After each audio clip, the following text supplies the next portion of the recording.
তো এই যদি হয় বিগত 16 বছরে আপনাদের উন্নয়ন, কেউ যদি এই নড়াইলে চাঁদাবাজি করে তার সবচেয়ে বড় পরিচয় সে একজন চাঁদাবাজ।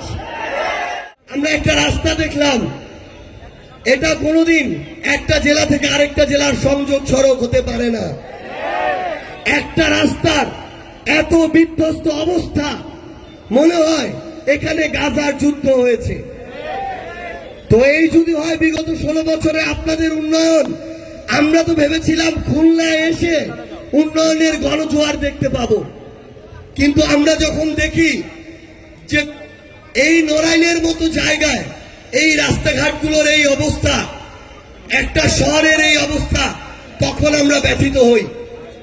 আমরা আপনাদের এই কথাগুলো শুনে এবং আমরা যে আকাঙ্ক্ষাগুলো ধারণ করি সেগুলো আপনাদেরকে জানাতে এসেছি।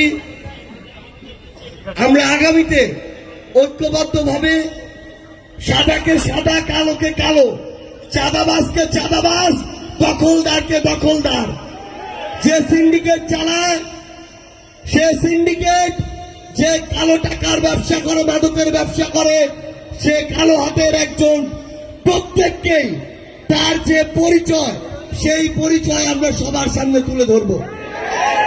আমাদের কাছে দল, মত, ব্যক্তি মার্কার চেয়ে গুরুত্বপূর্ণ হচ্ছে দেশ এবং জনগণের স্বার্থ। কেউ যদি এই নড়াইলে চাঁদাবাজি করে তার সবচেয়ে বড় পরিচয় সে একজন চাঁদাবাজ।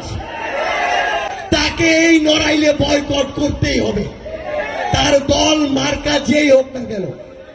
আমরা আপনাদের কাছে এসেছি, আমরা আমাদের সহযোদ্ধারা যাদের ঘোষণা আপনারা রাজপথে নেমেছিলেন 24-এর অভ্যুত্থানে, যাদের স্লোগানে বাংলার রাজপথ প্রকম্পিত হয়েছিল, যাদের সাথে আপনারা একসাথে লড়াই করেছেন, আমাদের অভ্যুত্থানের সহযোদ্ধারা এখানে রয়েছেন, আমরা তাদের কথা শুনবো।